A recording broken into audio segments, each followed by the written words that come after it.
Buongiorno signori, sono l'uomo di casa. Oggi andiamo a fare le cipolle in agrodolce, la conserva di cipolle in agrodolce. Le metteremo nei vasetti in modo da averle pronte all'occorrenza quando ci vengono a trovare i nostri amici e non sappiamo che antipasto fare. Come vi dirò poi anche nel video, questa ricetta vale per qualsiasi tipo di cipolla, quindi sia le cipolle bianche, dorate, rosse, di tropea, quello che volete. Addirittura si possono lasciare anche intere, oppure si possono tagliare a listarelle. Si può fare un po' quello che si vuole, comunque vi specifico tutto nel video. Detto questo, non voglio tediarvi oltre con l'introduzione, per cui vi invito subito a mettere un bel pollice in su, a iscrivervi al canale, a condividere questo video con i vostri amici e buona visione a tutti!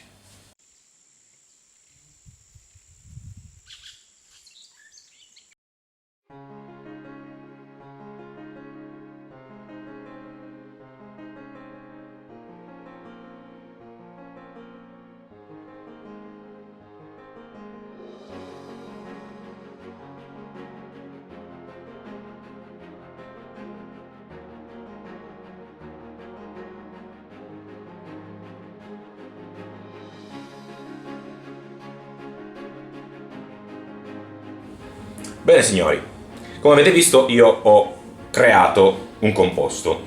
Questo composto è formato da 500 ml di aceto di vino, potete usare quello bianco, quello rosso o anche quello balsamico, va a gusti. 150 ml d'acqua, 150 ml di olio extravergine di oliva, un cucchiaino, quindi 7-8 grammi di sale e 100 mg di zucchero. Questo è il composto che ci servirà per sobbollire le nostre cipolle. Come vedete qui io ho circa 1 chilo di cipolle e utilizzerò queste dorate. Voi potete usare quelle bianche, quelle rosse, quelle di tropea, le cipolle che volete. Il procedimento è sempre lo stesso. Io le cipolle adesso le andrò a sminuzzare. Voi potrete anche lasciarle intere, ovviamente non così grandi, anche perché sennò non entrano nei vasetti. Dovremmo averle un pochettino più piccole. C'è solo una piccola accortezza se le teniamo intere, ma questo ve lo dico più tardi quando passiamo alla cottura delle cipolle. Adesso io vado a tagliare le cipolle, metto il composto in una casseruola e porto a ebollizione. Ci vediamo quando sta bollendo per mettere le cipolle all'interno del nostro composto.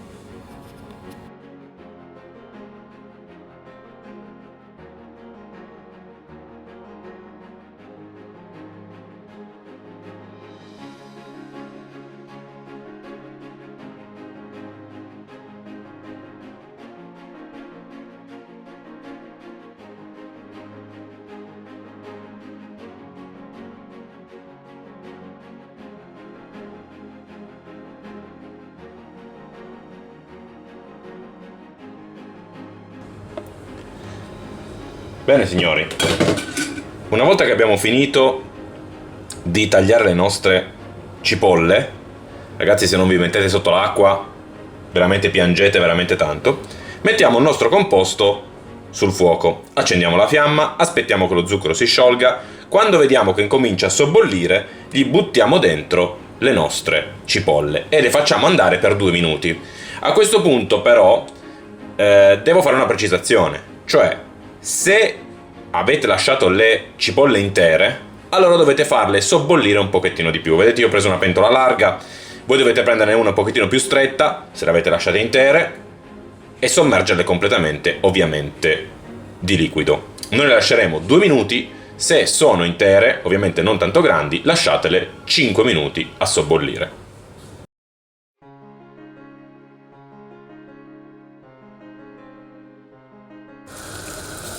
Quando vedete che il nostro composto comincia a bollire, mettiamo dentro le cipolle e le teniamo a sobbollire 2 minuti, dopodiché le tiriamo fuori con una schiumarola. Se non ci stanno dentro tutte, mettetele un po' per volta.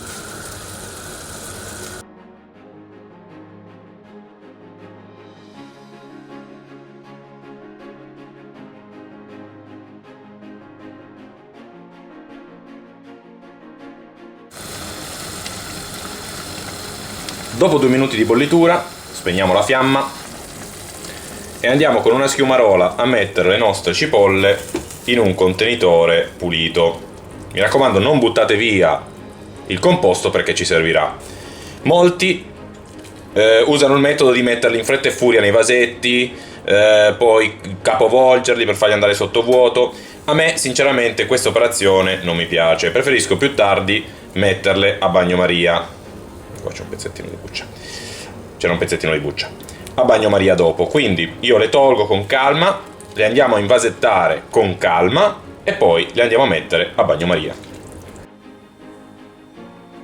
Bene signori, qui ci sono le nostre cipolle. Ora andiamo a invasettarle con un cucchiaio, ecco, senza fare disastri come sto facendo io. Magari, ecco, facciamo in un altro modo, va, che sennò qua combiniamo macelli. Facciamo così, andiamo a invasettarle, schiacciatele un po' ma non troppo. Quando le abbiamo invasettate tutte ci troviamo per l'ultima operazione prima di andarle a mettere a bagnomaria.